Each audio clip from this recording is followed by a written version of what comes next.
کہ درود شریف کی فضیلت کتنی ہے، اور جنہوں نے درود شریف کا اہتمام کیا اللہ نے انہیں دنیا میں کتنا نوازا، اللہ نے ان کے حاجات کو کس طرح پورا کیا۔ علامہ سخاوی رحمہ اللہ کی کتاب ہے القول البدیع فی الصلاۃ علی حبیب الشفیع، یہ پوری کتاب انہوں نے درود شریف پر لکھی ہے۔ اسی طرح علامہ ابن قیم نے جلاء الافہام فی الصلاۃ والسلام علی خیر الانام درود شریف پر کتاب لکھی۔ علامہ سخاوی رحمہ اللہ نے اس میں واقعہ لکھا، ایک خاتون حضرت حسن بصری رحمہ اللہ کے پاس آئی۔ حسن بصری اس امت کے بہت بڑے انسان گزرے ہیں، تابعین میں سے ہیں۔ خاتون نے آ کر یہ کہا کہ میری بچی کا انتقال ہوا ہے، بالغہ تھی، تو میں بہت پریشان اور غمگین ہوں کہ معلوم نہیں قبر میں اس کے ساتھ کیا ہوا، برزخ کے معاملات میں کیا ہوا، تو میں یہ چاہتی ہوں کہ میں اپنی بیٹی کو خواب میں دیکھ لوں تاکہ میرے دل کو سکون پہنچ جائے کہ میری بچی کس حالت میں ہے، اچھی حالت میں ہے تو شکر ادا کروں، اور اگر قبر میں عذاب میں مبتلا ہے تو میں اس کے لیے استغفار کروں۔ آپ مجھے کوئی ایسا وظیفہ بتائیں تاکہ مجھے میری بیٹی کی زیارت خواب میں ہو جائے۔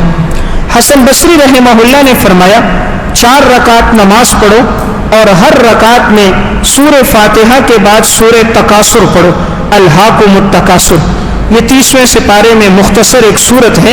کہا کہ سورہ فاتحہ پڑھو اور ہر رکعت میں فاتحہ کے بعد 1 مرتبہ سورہ تکاثر پڑھو۔ 4 رکعت جب نماز مکمل ہو جائے تو باوضو ہو کر سو جاؤ اور بستر پر سوتے وقت درود شریف پڑھتے رہو تاکہ درود پڑھتے پڑھتے تمہیں نیند آ جائے، تو انشاءاللہ تمہیں اللہ خواب میں تمہاری بیٹی کی تمہیں زیارت کرے گا۔ اب اس خاتون نے اسی طرح 4 رکعت نماز پڑھی، نماز کے بعد باوضو ہو کر درود شریف پڑھتی رہی۔ اس دوران اس کی آنکھ لگ گئی، جب سوئی تو اپنی بچی کو جو خواب میں دیکھا بڑی خوفناک حالت میں دیکھا تو اس کی بیٹی کے پاؤں میں بیڑیاں ہیں، ہاتھوں میں زنجیریں ہیں، گلے میں توق ڈلا ہوا ہے، آگ کے عذاب میں مبتلا ہے، چیخو پکار کر رہی ہے۔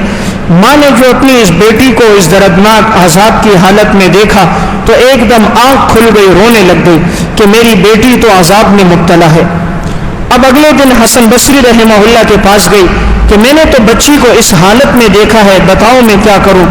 حسن بصری رحمہ اللہ نے کہا تم صدقہ کرو تاکہ اللہ اس کے لیے آخرت کی منازل آسان کرے، اور درود شریف پڑھتی رہو، ممکن ہے اللہ اس کے لیے کوئی نرمی کا معاملہ کرے گا۔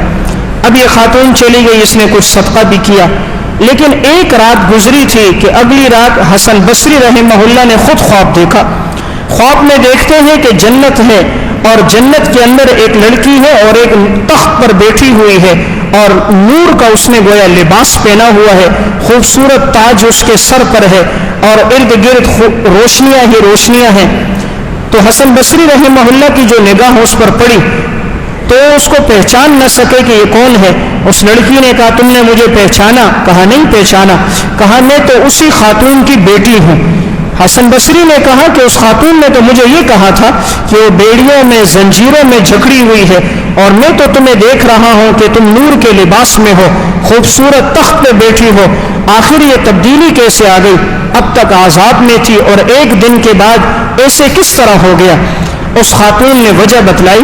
اس نے وجہ یہ بتائی کہ جس قبرستان میں ہماری تدفین ہوئی تھی اس قبرستان میں اور بھی بہت سارے مردے تھے اور وہ عذاب میں مبتلا تھے، لیکن ایک اللہ والا نیک انسان، ایک متقی پرہیزگار انسان جسے حضور سے بڑی عقیدت اور محبت تھی، وہ قبرستان میں آیا اور آ کر آپ صلی اللہ علیہ وسلم پر درود شریف پڑھا، اور درود پڑھ کر اس کا ثواب تمام مردوں کو بخش دیا، اور یہ دعا کی کہ یا اللہ اس درود کے توسل سے تو ان تمام مردوں کی مغفرت فرما دے۔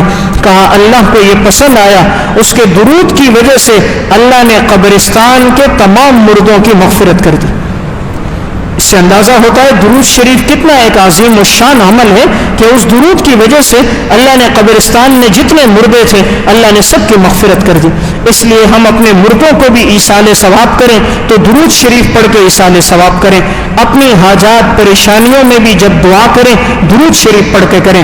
اگر دعا کے شروع میں درود ہو اور دعا کے آخر میں درود ہو تو وہ دعا ضرور قبول ہوتی ہے، کیونکہ درود ایک ایسی عبادت ہے جو رد نہیں ہوتی۔